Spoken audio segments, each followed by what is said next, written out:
Good afternoon. Welcome to the Thurston County Board of County Commissioners meeting for Tuesday, October 12th, 2021. It's 2:01 p.m. My name is Ty Mentor, Chair of the Board. Vice Chair Commissioner Gary Edwards and Commissioner Carolina Mejia are in the boardroom, along with County Manager Miro Chavez. Calling this meeting to order, we will begin with the Pledge of Allegiance to be led by Vice Chair Edwards. And I have in turn asked a veteran, Steve Phillips, to lead us in the pledge. Go ahead, sir. Allegiance to the flag of the United States of America and to the republic for which it stands, one nation, under God, indivisible, with liberty and justice for all. Thank you very much, sir.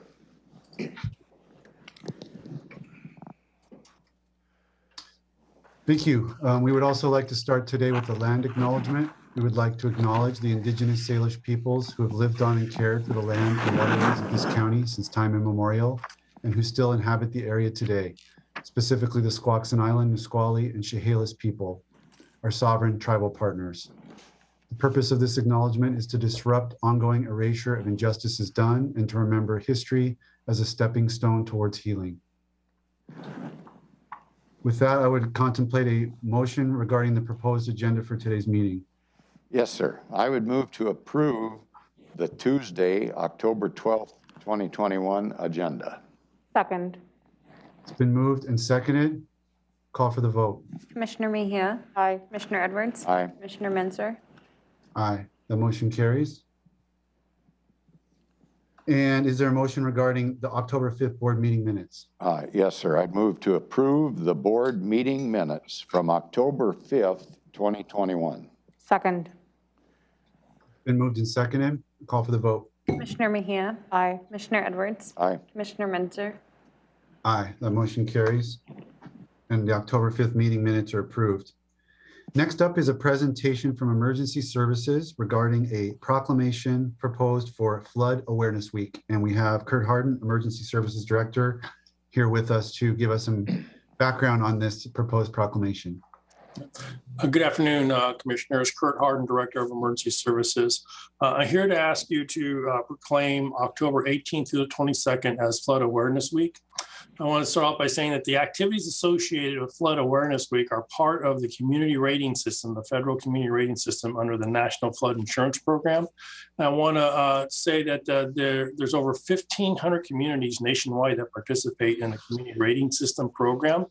There are 10 categories in that program, and Thurston County is rated as a community rating system 2, a rating of 2. I want to say that that rating of 2, there's only one jurisdiction in the entire United States that's a 1, and there are only 7 other jurisdictions that are rated as a 2. So we're in the top 1% of those 1,500 communities across the country. And I will tell you that this is due in no large or small part, I should say, to the work by CPED and public works staff who work with emergency management staff on the Thurston County Community Rating System. So Flood Awareness Week is more than just a proclamation on what we're doing and how we're doing in activities, but it also ties into our community rating system. And that community rating system of 2 provides a discount for people with national flood insurance policies in Thurston County. Gives them a discount of up to 40% on their premium because we have a CRS rating of 2. So I wanted to start off by saying that's really critical for that Flood Awareness Week. And the activities that we utilize also include, we partner with CPED and the Board of County Commissioner PIOs to communicate messaging to the public throughout the week. We also, during the week of October 18th, will conduct a countywide TC alert test. We create and distribute a flood bulletin, and it's mailed out in September to those people who live in the designated flood zones and groundwater flooding in the county. And then we conduct virtual map your neighborhood overviews for communities and citizens and people in Thurston County. And then all during the month, there's messaging to remind citizens to prepare for winter weather and preparedness and flood, and also to advertise flood insurance. I want to also talk about that the National Weather Service has predicted that this coming winter will be a colder, wetter winter. So we're asking people to get prepared. If you're not prepared now, please start preparing, because we anticipate more winter storms and the likelihood of snow coming to Thurston County. Also, on October 21st, there will be at 10:21 a.m., there will be across the country the Great Shakeout, which is designed to do drop, cover, and hold in the event of a seismic, an earthquake in the region. If you want to get more information, you can contact emergency management at the county website, www.thurstoncountywa.gov, and then go to the emergency management page, or you can call us at 360-867-2800 for more information on preparedness, disaster, and emergency preparedness. Thank you, Kurt. Questions for Kurt or comments from the board? No, sir. No, sir. I would, that flood rating is something I think to really be proud of for the community. It's an amazing small number of jurisdictions in the nation. And given that we've got counties to the west and south of us working on billions of dollars worth of planning to avoid, flood risk, mitigating flood risk, I think it's puts us in a proud position to be in, to have that type of community flood rating. So thank you, Kurt, and ready for the proclamation. Yes, sir. Thurston County Proclamation, Flood Awareness Week.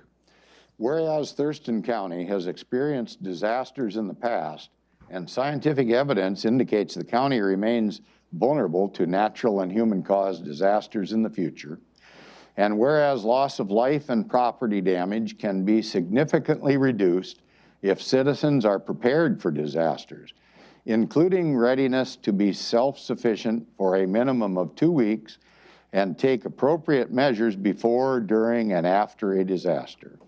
And whereas floods are the most prevalent natural hazard in Thurston County, with 18 federal disaster declarations since 1962 related wholly or in part to flooding. And whereas the citizens of our county should be educated and prepared for flood safety and property protection measures, and county agencies along with employees should be prepared to provide essential public services after disasters and be prepared to support the county's response and recovery mission. And whereas Thurston County promotes that citizens obtain disaster-related information through the county's alert notification system, fact sheets, training, and the annual Thurston County Flood Bulletin, the county website, and social media sites, and the National Oceanic and Atmospheric Association, NOAA, weather radio, which includes emergency alert system broadcasts.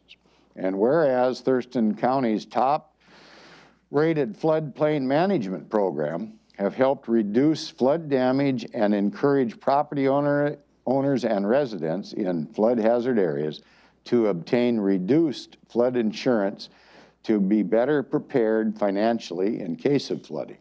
Now therefore be it resolved, the Board of Thurston County Commissioners hereby proclaims October 18th, 2021 through October 22nd, 2021 as Flood Awareness Week in Thurston County, and encourages all residents to take steps to prepare for the impacts of natural and human-caused disasters in their homes, businesses, and schools.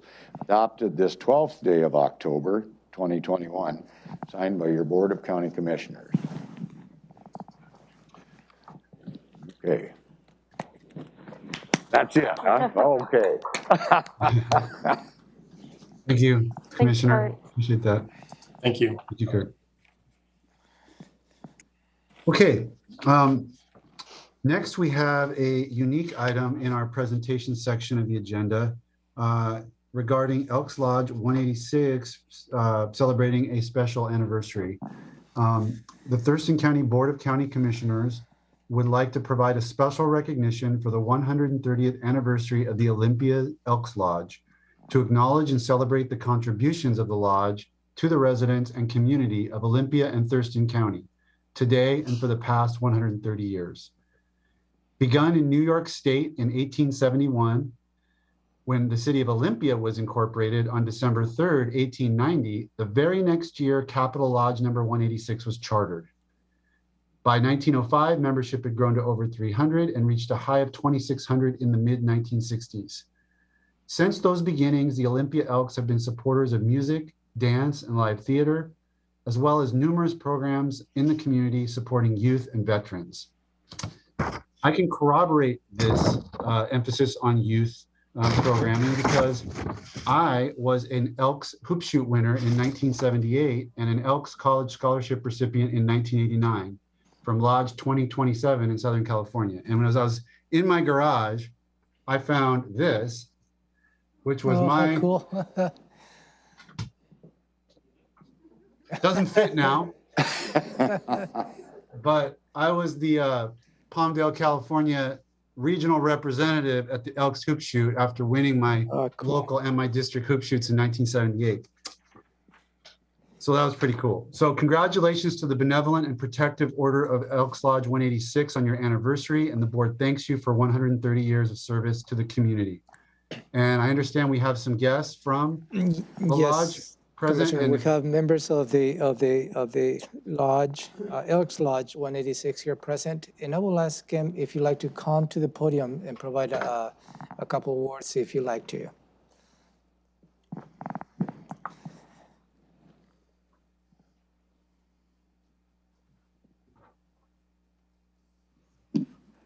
Hi, I'm Suzanne Lewis. I'm leading knight and a past exalted ruler.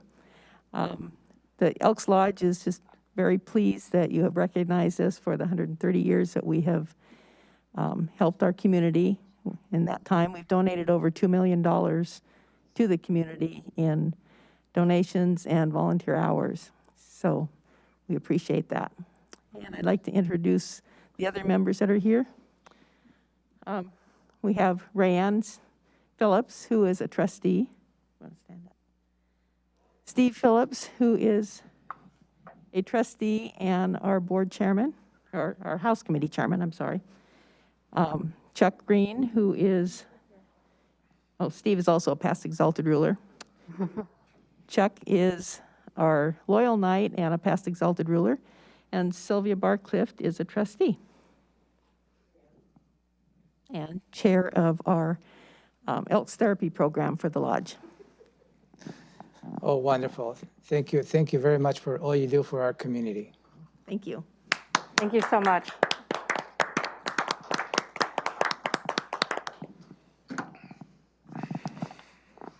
Okay, thank you, Ramiro.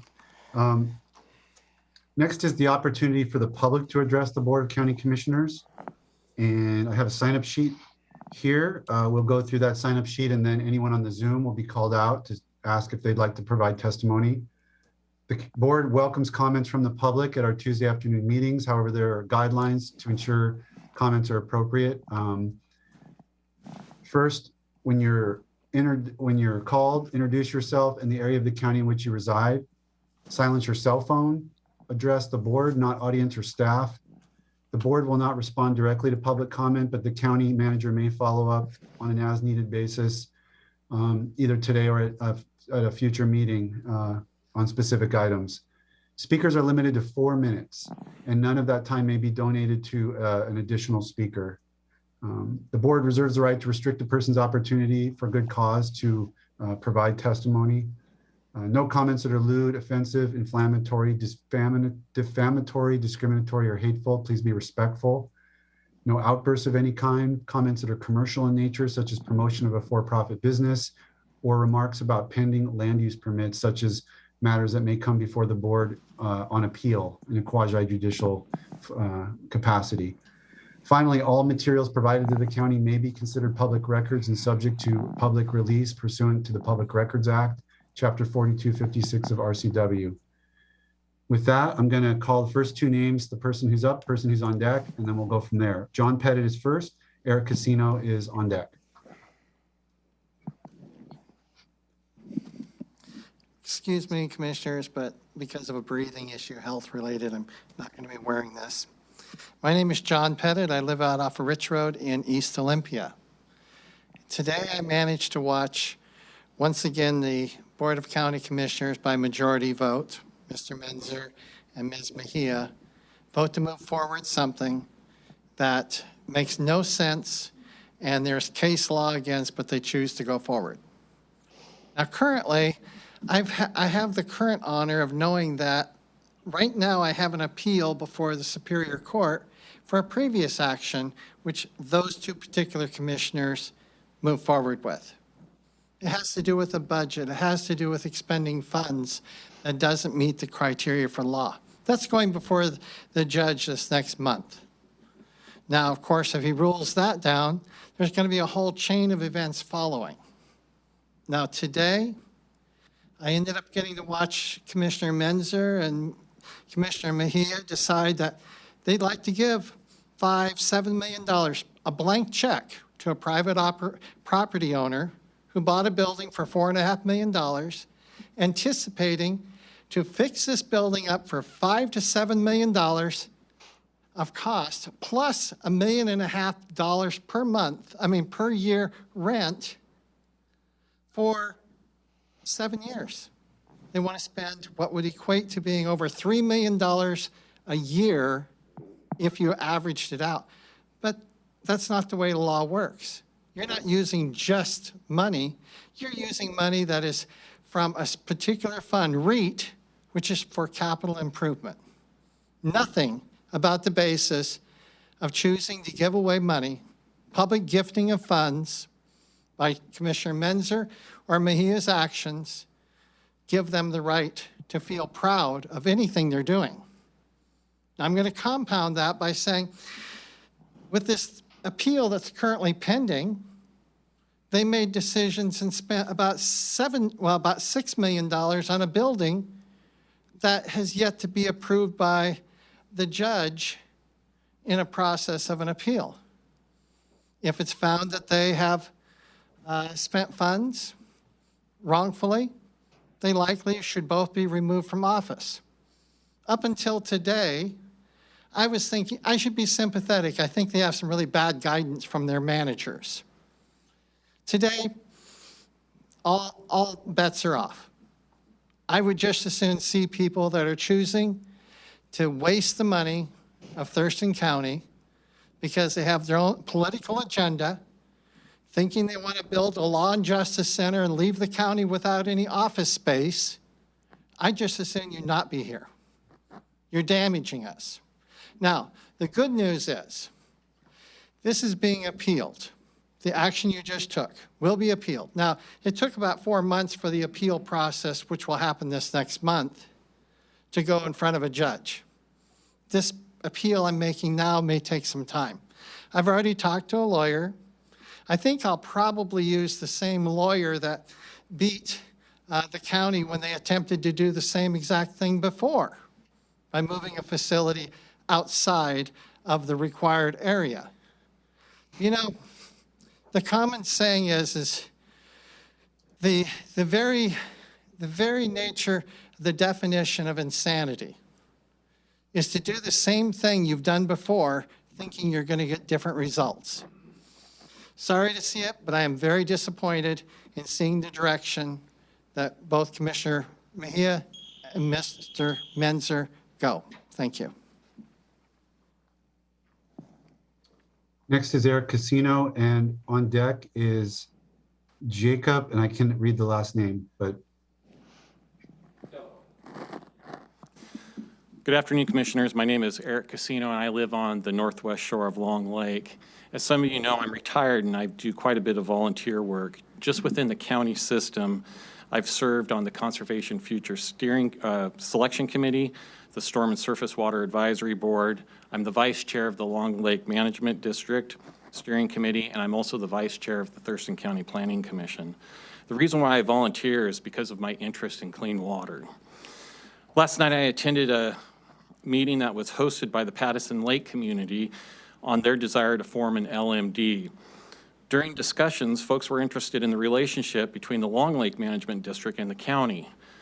While it's very easy to tell these folks that working with the water resources staff, especially our aquatic resource specialist, Paula Cracknell, has been very good, it's very hard for me to not tell them that much of the rest of the county treats the LMDs like a redheaded stepchild. My concerns for today do not encompass the issues that Mr. Halverson has brought forward on the interesting accounting that is applied to LMD funds, but specific to the paving project that the county performed on the fairgrounds. Mr. Carmen, the chair of the Long Lake Management District, has brought you concerns about this project, and there are a lot of concerns. There are issues with the lack of permits and a stormwater plan, the using of asphalt tillings that have not been reprocessed, issues with paving an undeveloped grass field 200 feet from a lake. I can only imagine that the county would say to me, if I paved over my lawn using the excuse that I park on it once a week, so this is just maintenance. While I share the same concerns as Mr. Halverson and Mr. Carmen, I have another set of concerns. I'm concerned that the county doesn't know its own permitting jurisdiction. I'm concerned the county doesn't know its own permitting process. In 54 years, those 2 northern parcels have been in the city, and not a single time has the county consulted the city for permits. I'm concerned the county doesn't care about putting a parking lot next to a lake. I'm also very concerned that when it's brought to the county's attention, we get answers from such as CPED engaged the appropriate professionals on this topic. Where are the permits in the stormwater review that the appropriate professionals, and how come the City of Lacey professionals didn't qualify as appropriate? More so, I'm concerned that the county has circled the wagons and not engaged us in good faith. Why did the county not take citizen concerns serious and now only address it once the city is involved with a notice of violation?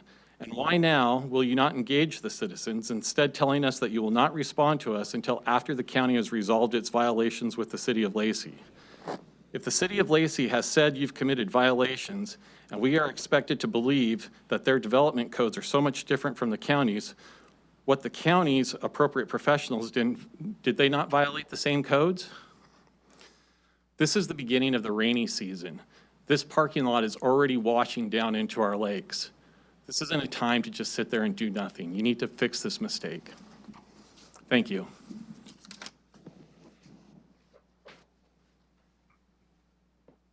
Thank you, Mr. Casino. We have Jacob O. I'm not sure how to pronounce the last name. Delano. You're up. Awesome. I started coming to these meetings because of Mr. Pettit.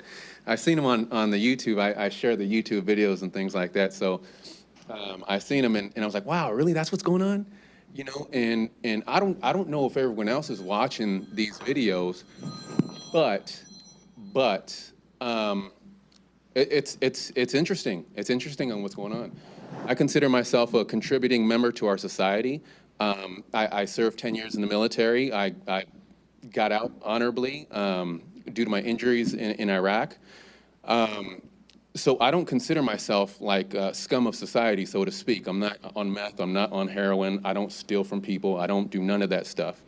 However, I'm a veteran, I've served my community, I've served my country, you know? So these past years, I've been homeless, sleeping on the street, sleeping in my car, and then as I'm hearing Mr. Pettit talk, I hear you guys talking up a storm about veteran services or something. You know, I went to veteran services. I went through all those agencies that you guys brag about that have so much funding going into. They won't even help me. I'm a veteran of 10 years. They won't even help me.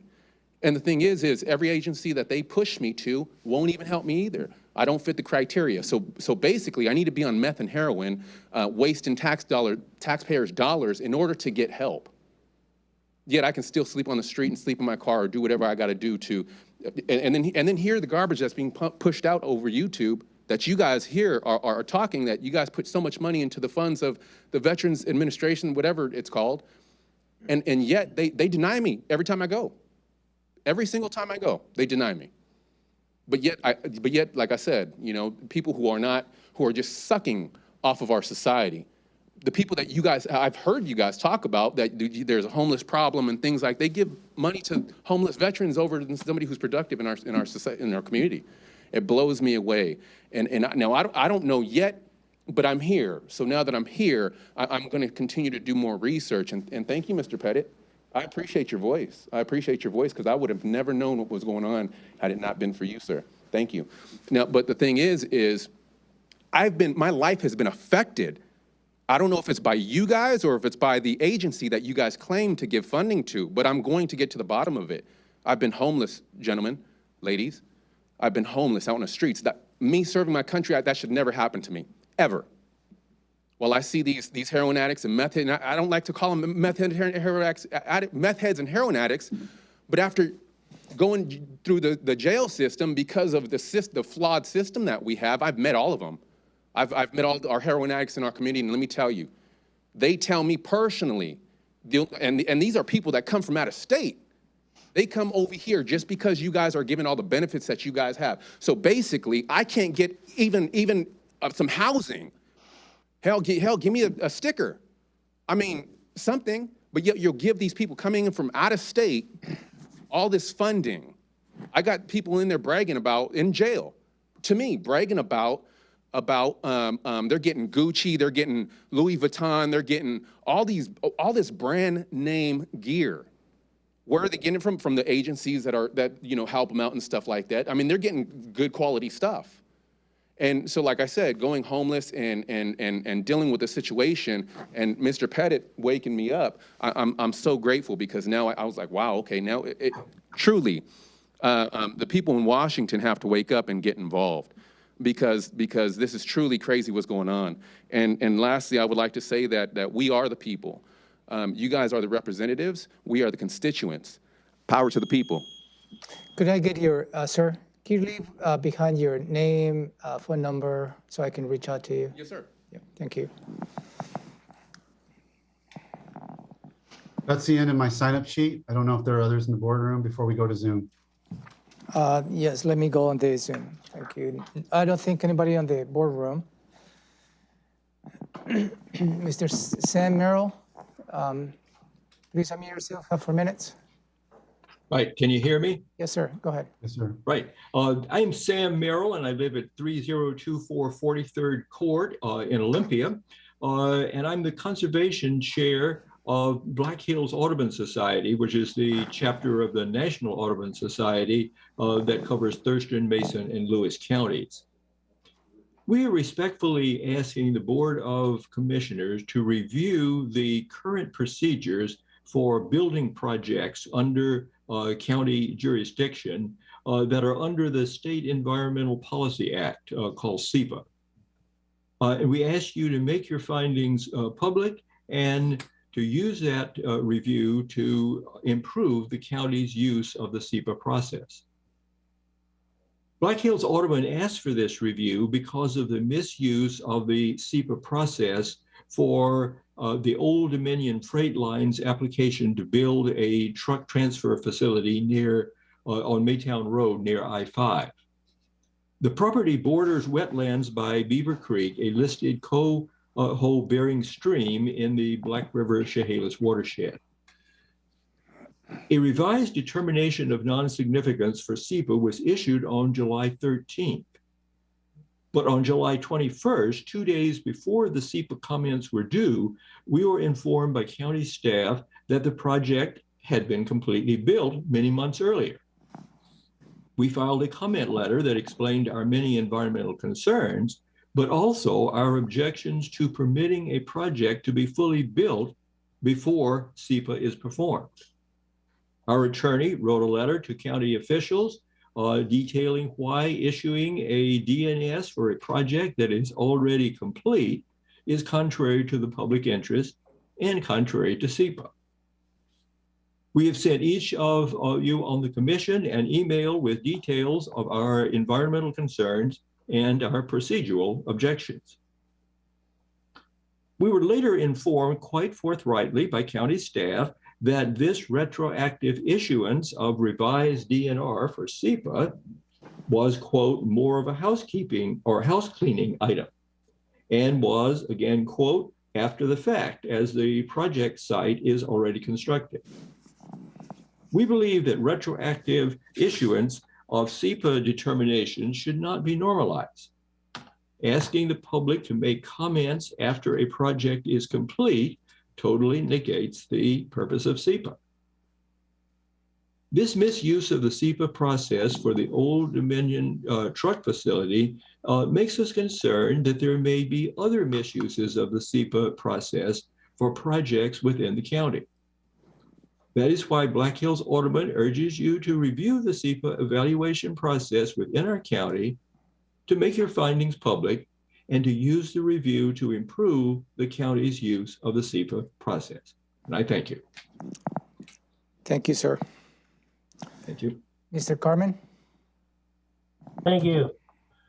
I'm Doug Carmen. I live at 4108 Cairo Road Southeast. Commissioners, in addition to being a taxpayer, I have volunteered as chair of the Long Lake Management District Steering Committee for the past 21 years. I also serve on the Thurston County Pest and Vegetation Advisory Committee. I serve on the Thurston County Planning Commissioners. And today I'm here to register my disappointment in county staff. 2 weeks ago, I stood in front of you asking for a follow-up on my presentation to you on September 14th regarding the illegal dumping of asphalt waste on fairground property by the Department of Public Works. We were informed by the county manager following my presentation that he was currently working on a reply to me. When reviewing the city manager's update later in the meeting, I found that not to be the case. The county manager told you that he was not going to reply to me until after he dealt with their illegal actions on the city of Lacey property. This is unacceptable. This is a case of county departments treating themselves differently than they would treat a private citizen or business. This is a case of CPED looking the other way. By the way, Joshua Cummings has not responded either other than to forward the Department of Public Works internal evaluation. CPED didn't do its job. The Department of Public Works didn't do its job. And the county manager is trying to figure out how they can get themselves out of this without too much egg on their faces. While the public is being ignored and the environment is being polluted by the county's actions, we ask that our county commissioners step in and hold staff accountable for their negligence and errors. The project has to start over and go through the same approval process as the general public. The longer this goes on, the more pollution is allowed to get into our water table, as well as Hicks, Long, and Pattison Lakes. Thank you. Thank you, sir. Ms. Lisa Equity, I see that you don't have an access to audio. If you'd like to provide public testimony, please send us an email.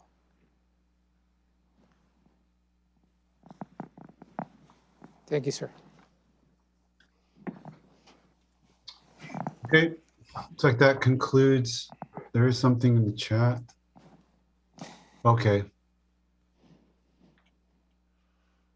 Okay, thank you. County manager addressed that.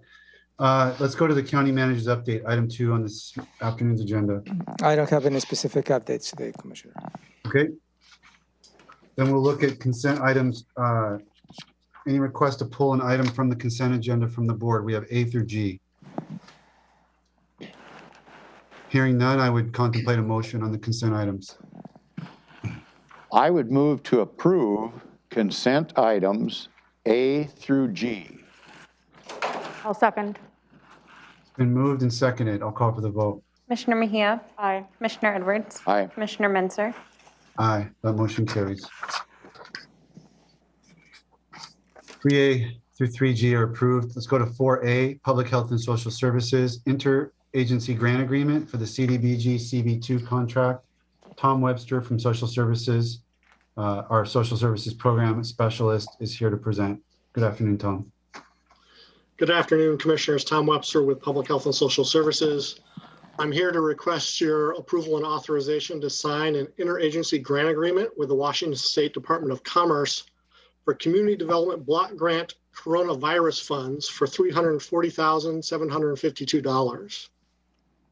Generally, the county receives a direct allocation of community development block grant funds directly from the federal government through the Department of Housing and Urban Development.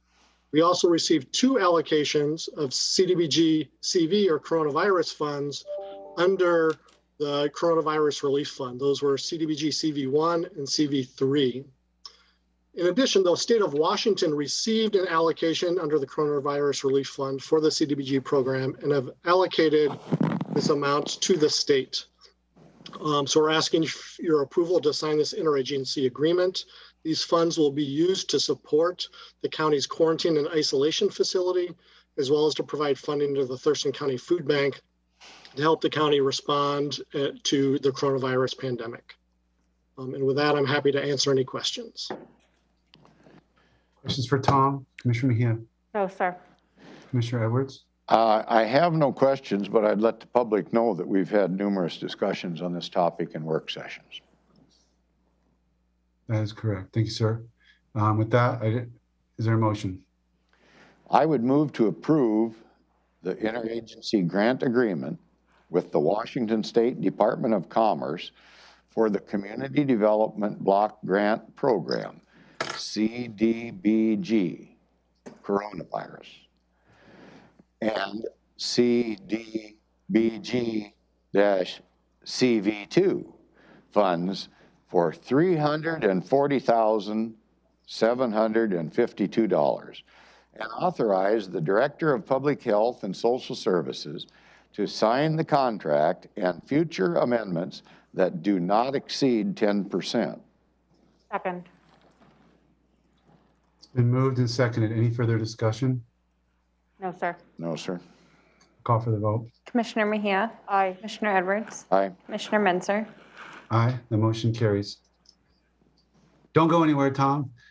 Next item is 4B, Amendment to Interfaith Works Contract for 3444 Martin Way. Back to you. All right, thank you. So in this request, we're asking you to approve an amendment to an Interfaith Works contract to add $182,560 of local document recording fee funding to allow Interfaith Works to complete a project at 344 Martin Way.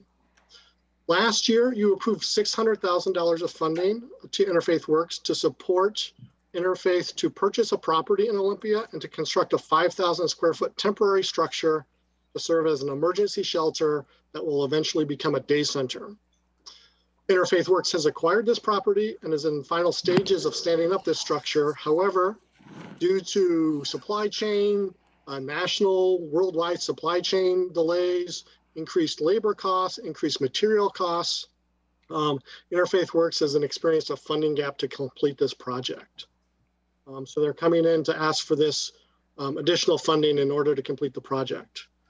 This request has been brought to the Regional Housing Council at its September meeting, where they made this request, and the Regional Housing Council is recommending that the Board of County Commissioners approve this request.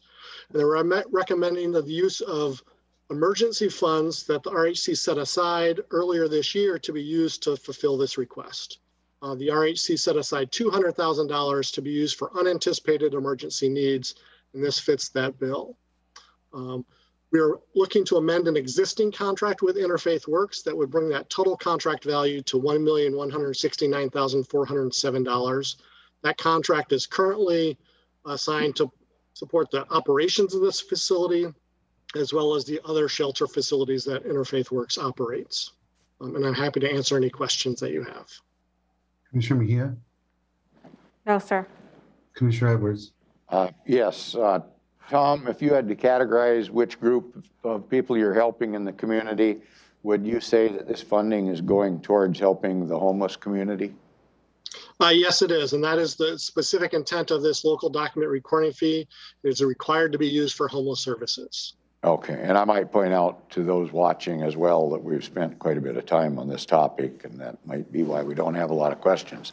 So I'm prepared for a motion, sir. I'm ready, sir. I would move to approve an amendment to the Interfaith Works contract 2122-2163-IFW-HSP-CN to add $182,560 of local document recording fee for a total contract value of $1,169,407. $407. And authorize the Director of Public Health and Social Services to sign the amendment and future amendments that do not exceed 10%. I'll second. It's been moved and seconded. Any further discussion on the motion? No, sir. No, sir. Call for the vote. Commissioner Mejia, Aye. Commissioner Edwards, Aye. Commissioner Menzer, Aye. Motion carries. Thank you.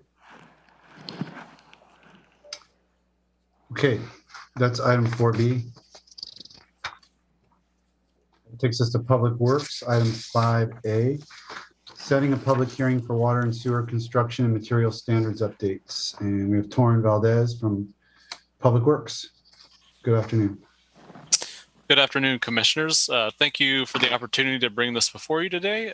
For your consideration, Public Works is requesting a move to set a public hearing for the proposed updates to the Thurston County Water and Sewer Construction and Materials Standards.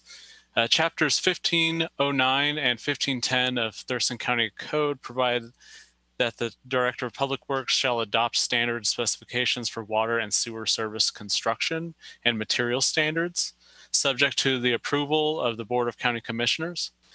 The last revision of the water and sewer construction material standards occurred in 2007, and the county contracted with HDR Engineering Incorporated to review and propose updates to the water and sewer construction and material standards.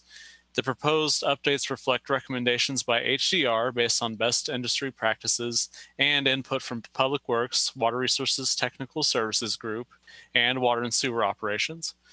The proposed updates improve clarity surrounding developer requirements, bring the development standards into alignment with regulatory requirements, and help the county gain access to low-cost construction loans for drinking water projects.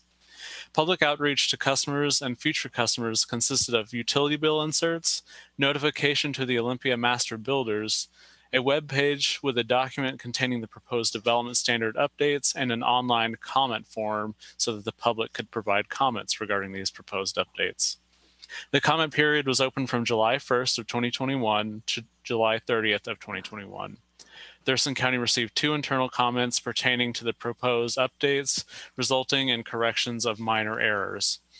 At a briefing held on September 1st of 2021, the Board of County Commissioners authorized Public Works staff to submit an agenda item summary to set a public hearing for the proposed updates to the Thurston County Water and Sewer Construction and Material Standards.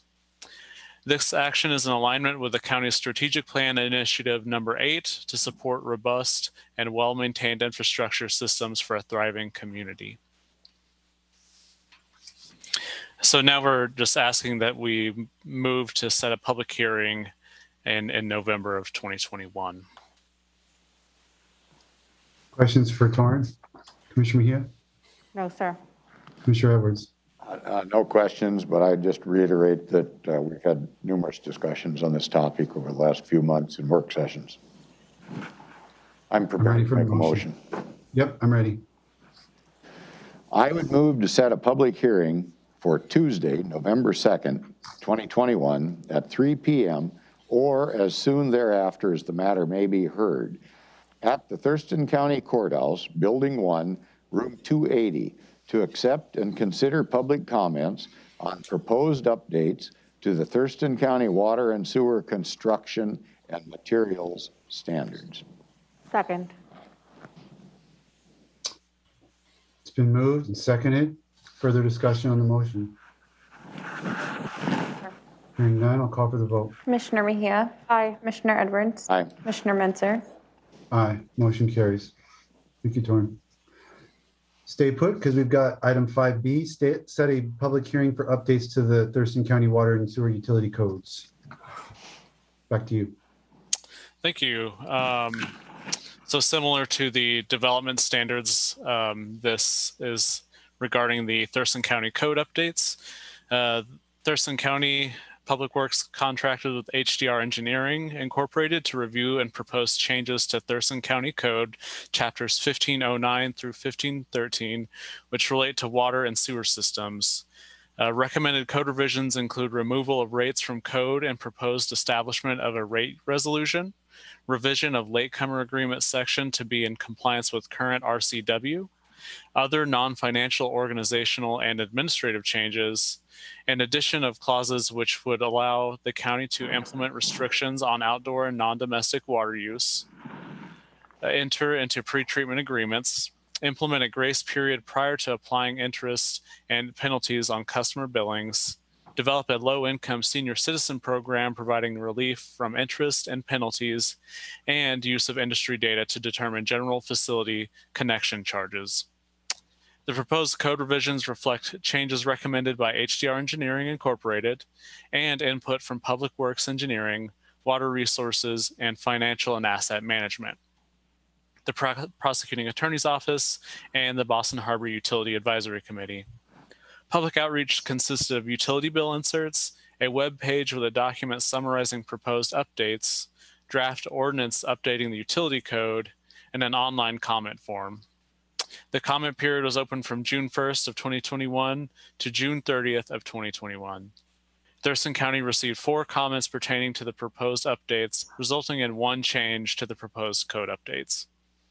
At a briefing held on September 1st of 2021, the Board of County Commissioners authorized Public Works staff to submit an agenda item summary to set a public hearing for the updates of Thurston County Water and Sewer Utility Code. This action is in alignment with the county's strategic plan initiative number 8 to support robust and well-maintained infrastructure systems for a thriving community. And similarly, we are requesting that we move to set a public hearing on Tuesday, November 2nd. Any questions on this proposal, Commissioner Mejia? No, sir. Commissioner Edwards? No, sir. Again, we've had numerous discussion issues on this. Okay, I don't have anything either, so I'm ready to hear a motion. I would move to set a public hearing for Tuesday, November 2nd, 2021 at 3 p.m. or as soon thereafter as the matter may be heard at the Thurston County Courthouse, Building 1. Building Run, Room 280, to accept and consider public comments on proposed updates to the Thurston County Water and Sewer Utility Code, Chapters 15.09, 15.10, and 15.12, and repealing Chapter 15.11 regarding sewer systems, water systems, and rates, charges, and fees. I'll second. Been moved and seconded. Further discussion? No, sir. Call for the vote on that motion. Commissioner Mejia, Aye. Commissioner Edwards, Aye. Commissioner Menzer. Aye. Motion carries. We'll have 2 public hearings on November 2nd regarding these public works items. Thank you, Torrin. Thank you, Commissioners. Takes us to item 6A is commissioners reporting on board work sessions, assigned committee meetings, providing updates on actions taken as well as upcoming issues. Commissioner Mejia. It's been busy. We've been doing just budget work. We started with that last week. So the phone calls and meetings that I've had have been with office and departments here, as well as with some constituents, but not as I usually have. We did meet for intercity transit last week. I also attended the EDC annual Real Estate Forum. I went this weekend to the grand opening of the Shiplak Coffee House and Quilt Shop in Tenino. And I also attended a forum with author Merritt Long and Marcia Long, and they spoke about his book, My View from the Back of the Bus, and that was really informative and very enjoyable. That is all. Commissioner Edwards? Yes, I again participated with my seatmates in the budget process most of the week, and have nothing really pertinent to report on assignments to different boards and commissions.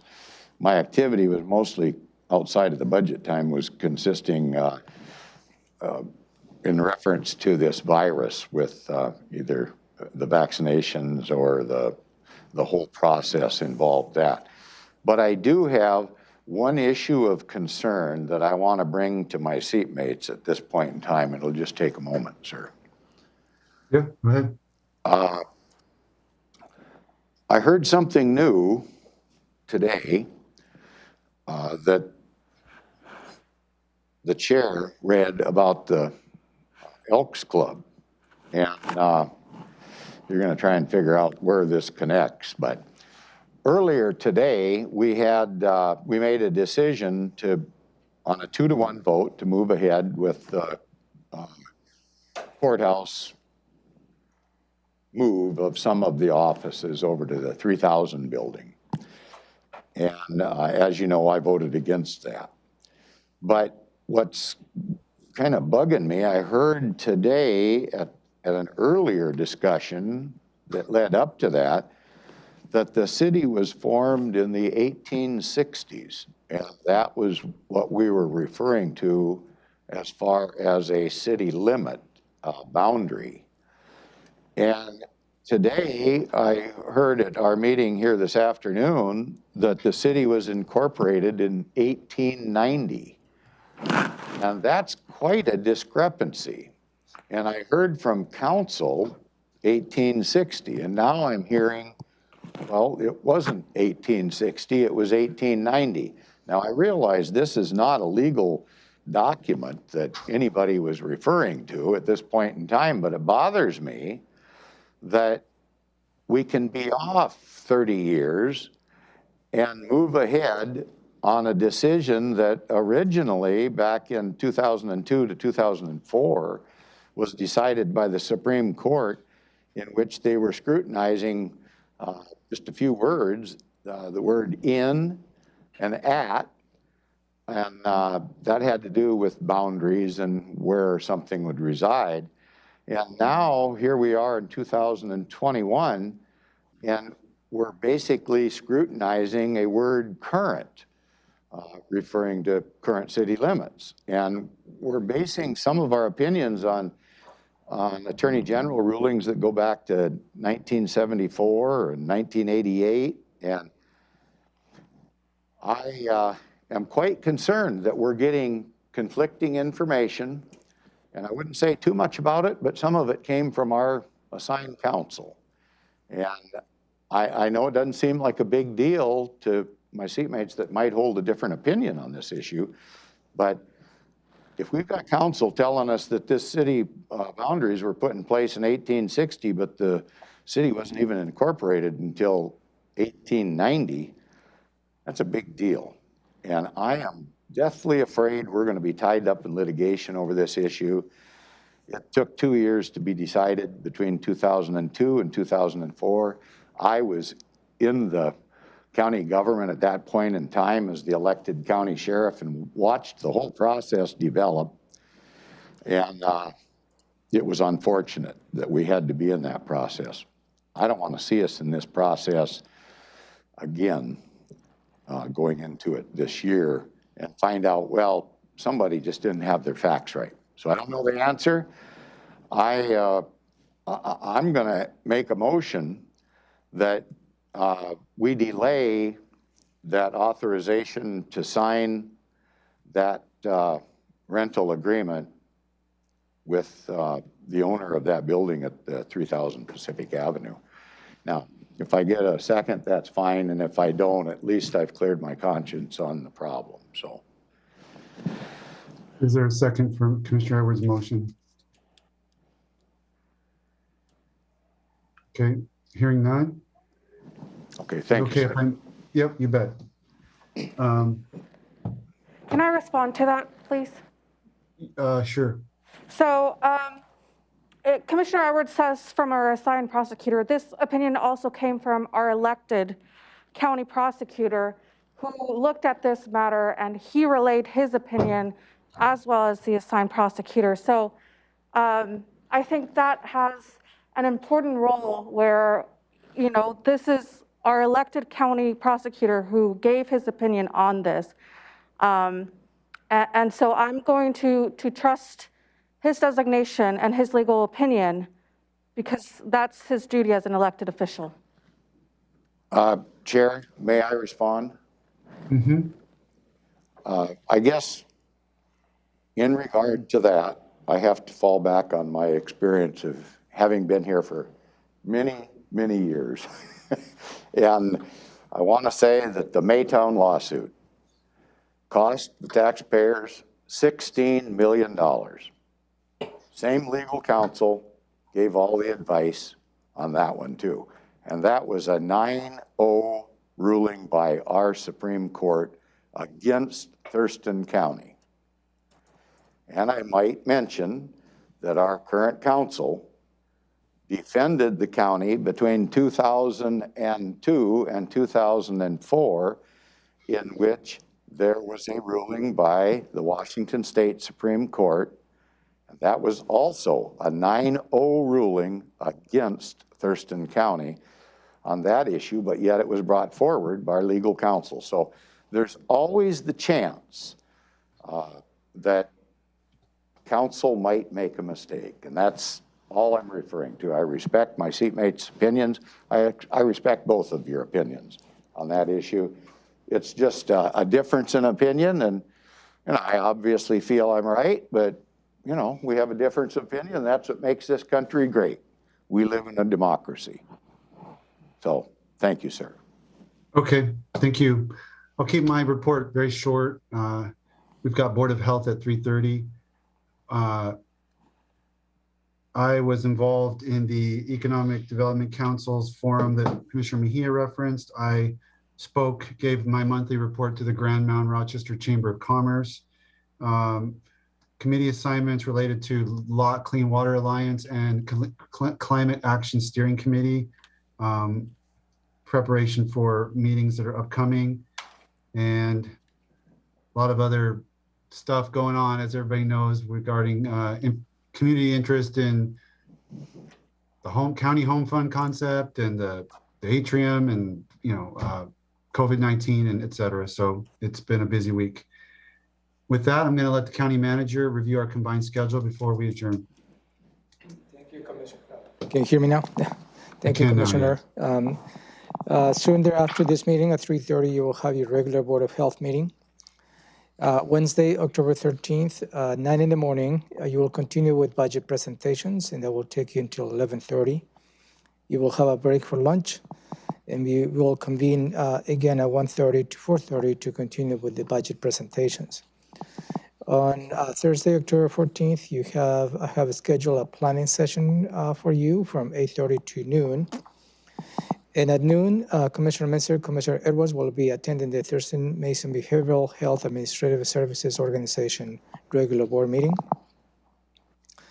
And in the afternoon, the board members have been invited to attend at 6 in the afternoon the Nisqually Land Trust annual meeting.